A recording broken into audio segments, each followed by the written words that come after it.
Right now, joining us, Roza Calderon. She is running in California's 4th district, and unfortunately, the representative there is Tom McClintock. Correct. Pretty bad guy. Her website there to donate there is jdems.us/Roza. Okay, R-O-Z-A. So Roza, first, tell us your story. Where are you from? What are you up to? So I was actually, I grew up in Northern California in this tiny town named Lincoln, and I went to this one high school where we have a fighting zebra. That's our mascot. That's already funny. I love it. Yeah. So initially, like many people, I joined the labor force right out of high school, and I worked for a construction company. But I also had to be really hard hit when the recession hit itself, and try to reinvent myself, try to recover from everything that was happening.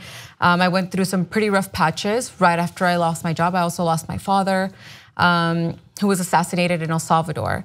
And yes, and essentially they left my young brother, who's my half-brother sibling, for dead as well. And this was very devastating for me because we tried everything and anything to get a visa for my brother to come stay with us, and it just didn't budge.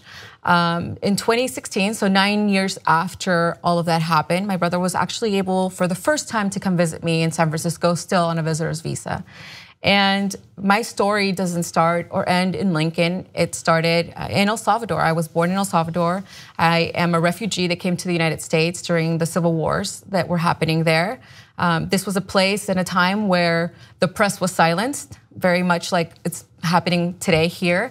And also it was the times where if you had any opposition to the government that was in place, you were targeted and there was attempts on your life, and that's what happened to my mother. So there was an assassination attempt on her life, and as a single parent, she decided that the only choice that she had to give us a future was to migrate to the US. So she crossed every border on foot, came to the US, asked for asylum, and that's how my sister and I followed about 6 months later.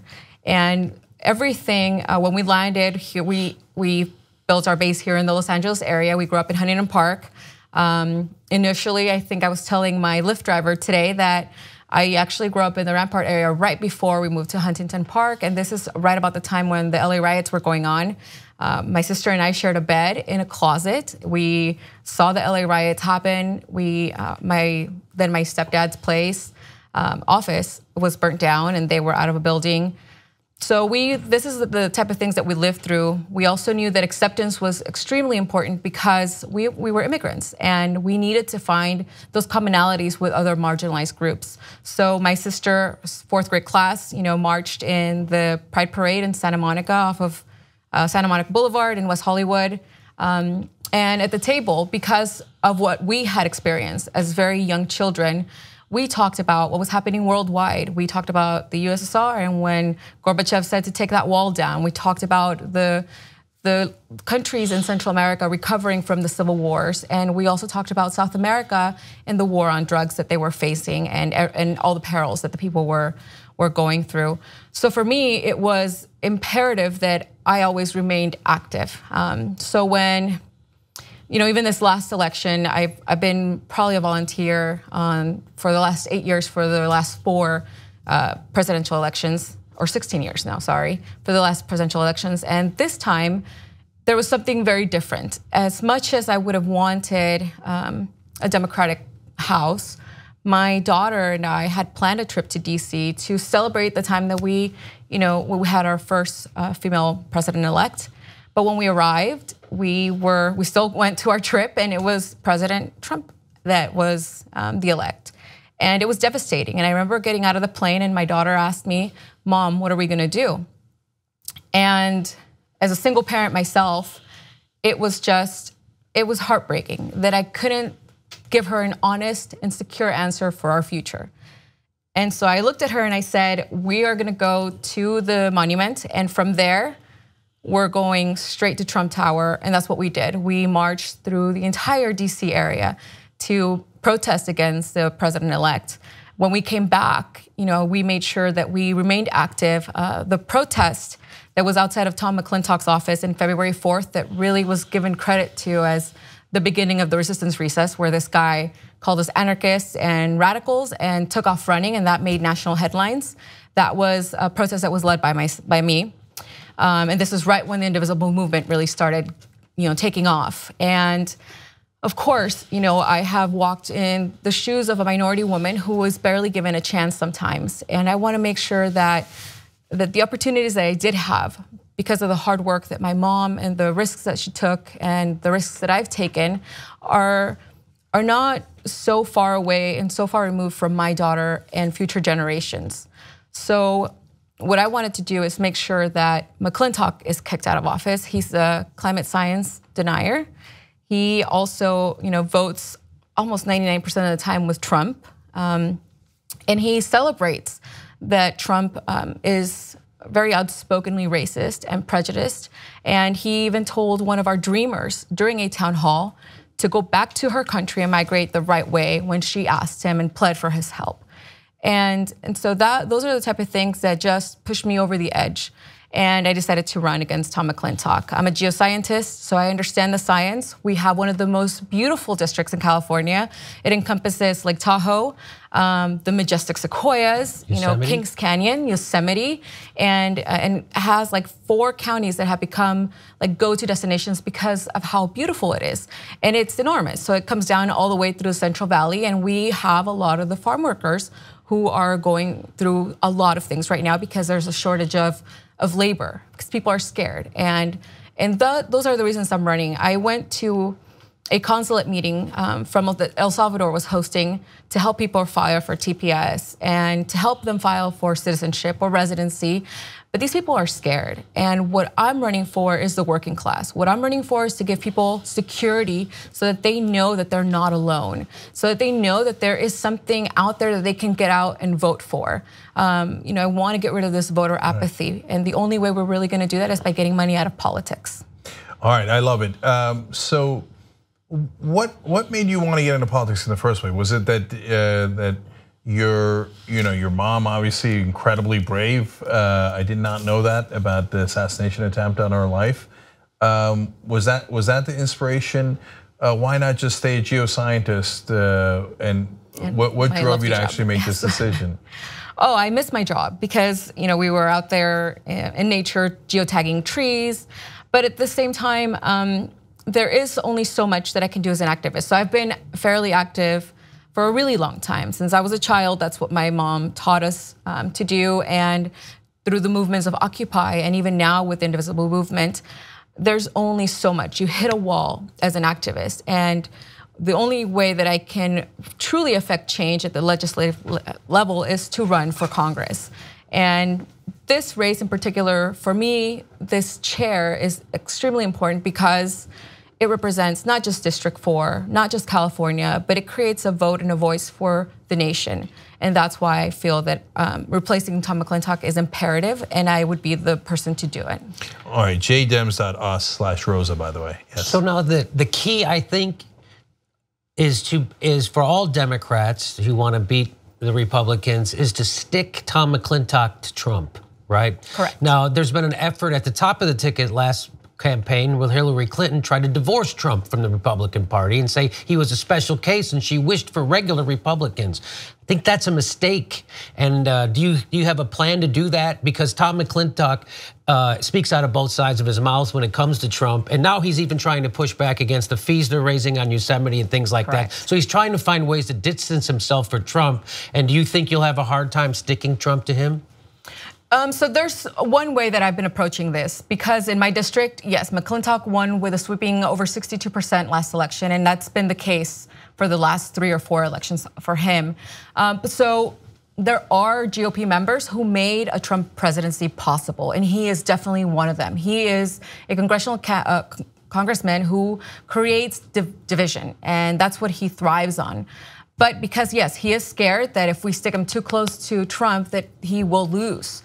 And it is very true. So when I speak to the rural regions, there's a group that's called the State of Jefferson. And there's obviously the Tea Party who support him. But when we talk about what McClintock has done for them lately, they don't have an answer. And that's very fair because he's named 2 post offices and given away 1 land grant of 41 acres to one of the casinos. That's all he's ever done in 5 terms for the district. Really? So that's it. I know, it's surprising, but his vote is what really affects us, in DC. So when I ask them, why are you supporting this guy who really hasn't done anything for you? Sometimes I'll get the answer of, well, he supports Trump and I am supporting President Trump. But my question to a lot of these people is, I don't fault them for voting for Trump. Believe me, because I saw the 2016 election as the election of the extremes. We saw two groups on the left and on the right that really wanted change.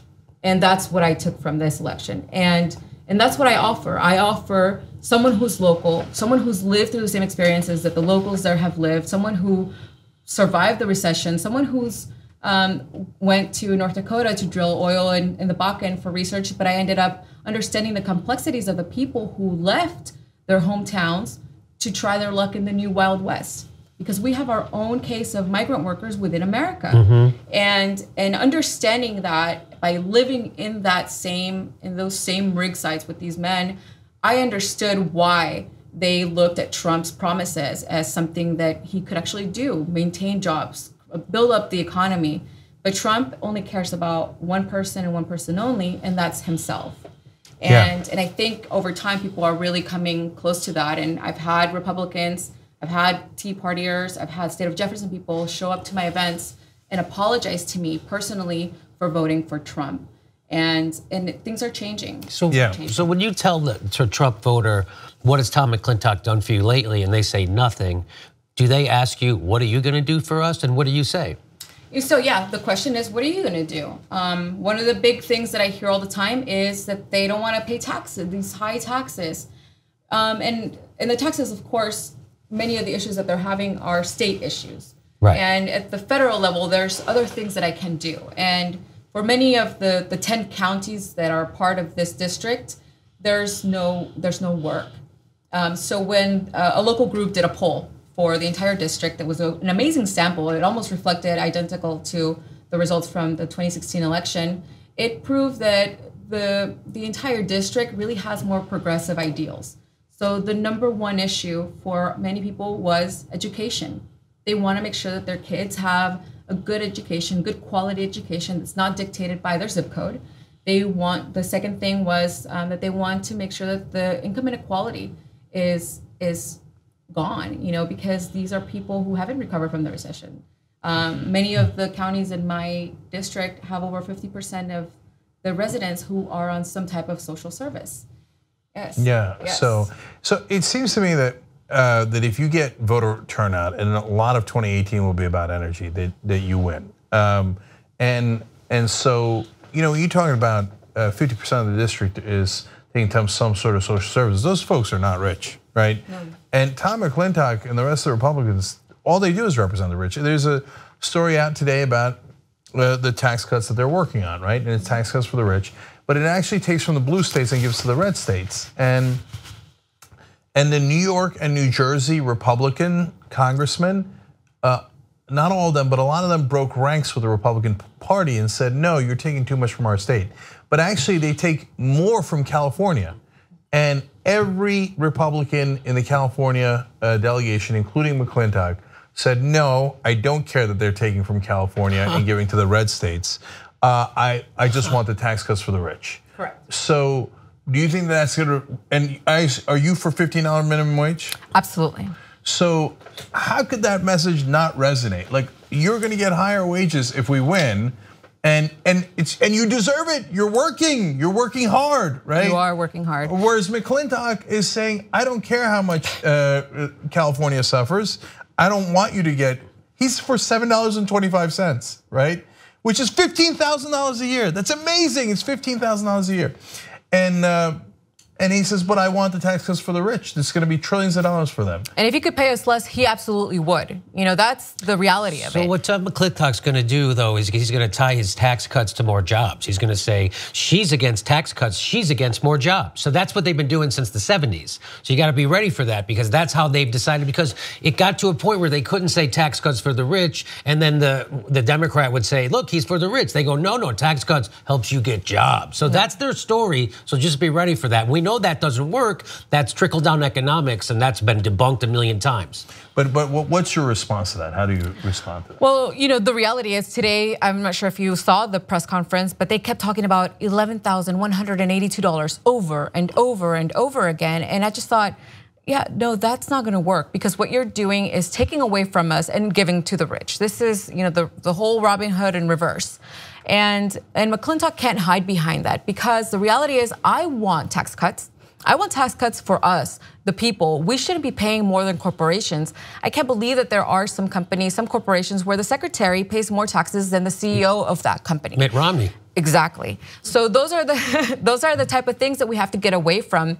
I think people in my district are ready for change. They want to have the type of jobs that are high-paying, well-paying jobs that actually offer some type of security. I also offer them strong unions, because we have to have a right to negotiate our salaries, to ask for a fair and just living wage so that we can raise our families. And there is no way that we can do that if every single corporation is making so much money that the rest of us can't even afford their services, or can't even afford to go to the restaurant or to their mall or buy their products. At some point, there is gonna be that imbalance where the corporations won't be able to make any money off of us anymore, because we're getting paid so little while everything else in the prices increase. Actually, it's a great point. When you give money to the middle class and the poor, it creates a velocity of money, because they immediately put it back into the economy. Whereas the rich, even in a good case scenario, save the money and it doesn't go back into the economy. So that's part of the miss there. So last thing here, Roza, you're a Just Democrat. That means you're not taking any corporate PAC money. Not taking any corporate PAC money. Right. So why did you in this race decide to become a Just Democrat? One of the big things that took me a while to decide to run, from the time that I decided, okay, I think I can do this, to the time I announced, it was about 3 months. And what really pulled me back was the fact that I'm a regular person. I can't afford to run. If I'm not working, no one is paying for my bills, period. If I don't have the connections to build up this enormous funds to run a campaign, then what am I doing it for? But what I also see is a need to address the fact that millions and millions of dollars don't win elections. We saw it happen with Hillary, and we saw it happen with Ossoff. So what I have been doing is speaking to my very, very poor district and doing a $1, one vote campaign. And I want to make sure that we can do money campaign reform, because we can't continue allowing corporations to buy our government, because that's exactly what has happened. If the Coke industry is giving me $10,000, then your $1 is worthless to someone like McClintock. So he will never ever speak for us. He's not one of us. He still doesn't live in our district, and he doesn't deserve to speak for us. Okay, so awesome, love to hear that. Everybody, jdems.us/Roza. Roza's already done a pretty good job of fundraising, over $77,000. And look, the fundraising matters because we're not getting the big corporate money. So, and unfortunately, the press does take it as a metric of success. And so then Roza gets more press coverage if she has more money. Plus, she needs to hire staffers and to be able to run a real campaign. Correct. Even if she's not going to run really expensive TV ads, she still needs people to be able to help her. And go to justdemocrats.com overall, volunteer for all of these races, especially if you're in Roza's district. Yes, please. And Roza, what's your website so they can go straight to your website if they're in that? My website is electroza.org. And on there you can go to all my social media. All my social media is electroza 2018, and we are on Snapchat, Twitter, Instagram, and Facebook. And my entire campaign is being helped out by volunteers who work tirelessly and drive with me and travel with me throughout this district. So join our campaign, help us out. We need to unseat this guy. I love it, man. Real people running for these races. Could you imagine if we win all these races or a majority of these races? We would shake the earth. Roza, great to have you on here. Thank you. Good luck, go get them. Thank you. It would be an absolute pleasure to do election night where I announce that Tom McClintock is the former congressman from the 4th District of California. Yeah, the crowd goes wild. All right, thank you, Roza. Thank you.